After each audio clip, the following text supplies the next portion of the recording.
గాలికి కొట్టుకొని పోవునట్లుగా కల్పించబడిన ప్రతి ఉపదేశం నాకు వినండి, నా వైపు చూడండి. ప్రతి ఉపదేశం అంటే అర్థమైందా? ప్రతి బోధ, ప్రతి ప్రసంగాన్ని కల్పించబడిన ఉపదేశాలంట. వాక్యానుసారమైనవి కాకుండా వాళ్ళు ఇష్టానుసారమైన ఉపదేశాలు చేస్తూ ఉంటారు.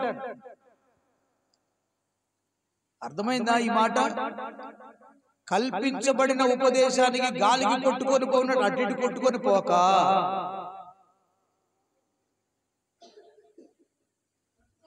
అర్థమైందా మీకు ఆ మాట? అంటే ఎక్కడ ప్రార్థన అంటే అక్కడ ప్రార్థనకు వెళ్తాం మనం, వెళ్ళాలి, మంచిదే. వాక్యం వినాలి, మంచిది. ఎక్కడ కూడుకుంటే అక్కడికి వెళ్ళాలి, దేవుని మాటలు వినాలి, మంచిదే. అయితే ఆ ఉపదేశం ఎలా ఉంది, ఆ వాక్యం ఎలా ఉంది, వాళ్ళ సంఘం ఎలా ఉంది, వాళ్ళ పాస్టర్లు ఎలా ఉన్నారు, వాళ్ళ వాక్యం ఎలా ఉంది, వాక్యానుసారంగా ఉందా లేదా? నవ్వింపులు కవ్వింపులతో ఆహాకారాలతో ఉందా? ఈ ఉపదేశం ఎలాగుంది, వాక్యం ఎలాగుందని ఎప్పుడైనా నువ్వు ఆలోచించావా? విగ్రహారాధన గుళ్ళకి వెళ్తారా? విగ్రహాలు అర్పించిన తింటారా? అంటే వాక్యం లేదు మీ దగ్గర, ఏం లేదు, దేవుని భయం లేదు, దేవుని వాక్యం లేదు. తింటారమ్మా విగ్రహారాధన పోయి? కల్పించబడిన ప్రతి ఉపదేశానికి వాళ్ళు ఏదో నేను నవ్విస్తూ కవ్విస్తూ నీకు హంగామా చూపిస్తూ ఉంటే అది దేవుని వాక్యమా కాదా? దేవుని వాళ్ళు చేసే ఆరాధన క్రమంగా ఉందా లేదా, వాక్యానుసారంగా లేదా గ్రహించకుండా నీ ఇష్టానుసారంగా పోయి గాలికి కొట్టుకొని పోయినా నిర్జల మేఘం లాగా వెళ్ళిపోవటమేనా? తినేయటమేనా? చేసేయటమేనా? అంటే సాగర్ గుణదల మేరీ మాత, లేకపోతే పెరంగపురం గుణదల మాత, ఎవరి మాతలు? ఎవరమ్మా? నరకానికి తీసిపోయి ఈ లోక మాత యేసుప్రభు తల్లి కాదు, బొమ్మ వెనకున్న సాతాను. దేవునికి స్తోత్రం చెప్పు.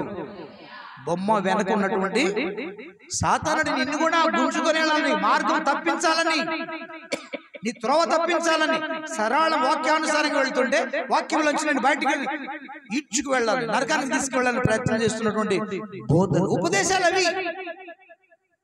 Be careful. నిర్జల మేఘాలు గాలికి కొట్టుకొని పోయినట్లుగా నీలో వాక్యం లేకపోతే నీవు కూడా ప్రతి ఉపదేశానికి అలా కొట్టుకొని పోతావు, వెళ్ళిపోతావు గాలికి.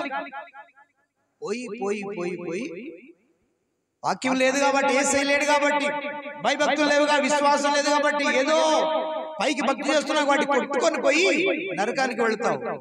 ప్రతి ఉపదేశాలు దేవుని ఉపదేశం అంటే సేవకులు చేసేటువంటి బోధలు, వాటిని జాగ్రత్తగా వివేచించాలి. వాక్యానుసారంగా ఉన్నాయా లేదా అని వివేచించి, వీళ్ళు నడుచుకుంటున్నారు లేదు కూడా వివేచించి నడవాలి. అది ఎవరంటే వాళ్ళు జలాలతో ఉన్న మేఘాలు, నీటిలో ఉన్నటువంటి నిండైన పాత్రలు, తొట్టుపడవ, అనేకులకు ఉపయోగకరంగా ఉంటాయి, అనేకులకు ఆశీర్వాదకరంగా ఉంటారు. అలాగుంటే నిర్జల మేఘం అయితే నువ్వు ప్రయోజనం లేదు, నువ్వు కొట్టుకొని పోతావు. జాగ్రత్త. ఉపదేశాలు కూడా జాగ్రత్తగా విని మంచినే నేర్చుకోండి, మంచిని తీసుకోండి, మంచి దగ్గరికి వెళ్ళండి, మంచినే చేయండి. దేవుని ఉపదేశం అది. దేవునికి స్తోత్రం కలుగును గాక. చెప్పండి గట్టిగా హల్లెలూయా. కాబట్టి ప్రభునందు ప్రియమైన వారులారా, క్రీస్తుతో నాకు ఆ పాటలు మదిలో నిరతము నిన్నే నిలుపుకుందునయ్యా. నీ మనసు నిండా ఆయన నింపుకోవాలి, వాక్యమైన యేసుని నింపుకోవాలి, ఆత్మయైన యేసుని నింపుకోవాలి. ఆత్మ నీ దగ్గరికి రాదు కానీ బిడ్డ, వాక్యం వస్తుంది. నువ్వు చదువుకుంటే వస్తుంది, నువ్వు వింటే వస్తుంది వాక్యం. ఆత్మదేవుడు నీ దగ్గరికి రాలేడు. పరిశుద్ధత ఉన్న చోటనే ఆయన ఉంటాడు. మనసులో, ఆలోచనల క్రియలలో పరిశుద్ధత ఉన్న చోటనే, ఆ పాత్రలోనే ఆయన ఉంటాడు. చిన్న మనసులో ఆయనకి విరోధమైన భావం వచ్చిన, తలంపు వచ్చిన వెళ్ళిపోతాడు ఆయన ఉండలేడు. కాబట్టి ఆత్మతో నింపబడాలి, వాక్యంతో నింపబడాలి. వాక్యం అంటే జీవాహారం. నిండైన పాత్రగా ఉన్నప్పుడు నీ ఇల్లంతా కూడా ఆహారాన్ని తిని తృప్తి నందుకుని, శక్తి నందుకుని, బలం నందుకుని, జీవం నందుకుని ప్రభు కోసం జీవిస్తారు. నిండైన పాత్రగా ఉండాలి. నిండైన పాత్ర, ఎంటి పాత్రలుగా ఉండకూడదు. మనం ఒకసారి అక్కడ చదువమ్మా, యూదా పత్రిక ముగిస్తున్నా. యూదా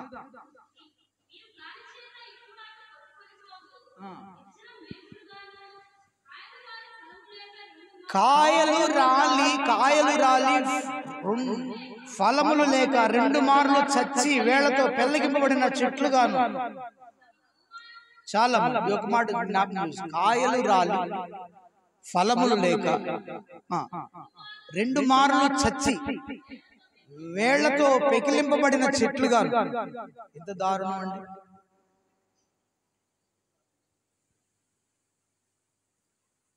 ఫలాలు లేని చెట్టులాగా ఉన్నమాట అంటే అర్థమైంది. దీని భావం ఏంటంటే ఒక చెట్టుని బాగా నరికేశారంట, ముద్దయిపోయింది, భూమి వరకు నరికేశారు. దానికి అన్నం ఉంటుందా? చందం ఉంటుందా? వచ్చి ప్రజలు దాని నీడను బ్రతుకుతారా? దాని కాయలు తినగలుగుతారా? ఆ మోడును చూసి ముద్దయిపోయింది అని తృణీకరిస్తారు.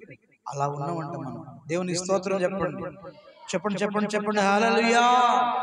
అలానే కాదు, 2 మార్లు చచ్చిందంట, వేళ్లతో సహా పికిలింపబడిన చెట్లు కాదు. దేవునికి స్తోత్రం కలుగును గాక. మొన్న ఒక దర్శనంలో, దర్శనం కాదు కళలోనే, పెద్ద వృక్షం వేళ్లతో సహా పికిలిస్తున్నాడు. పెద్ద వృక్షం వేళ్లతో సహా పికిలిస్తున్నాడు. ప్రభువా నీకే స్తోత్రం, ఇంక దానికి ఛాన్స్ లేదు.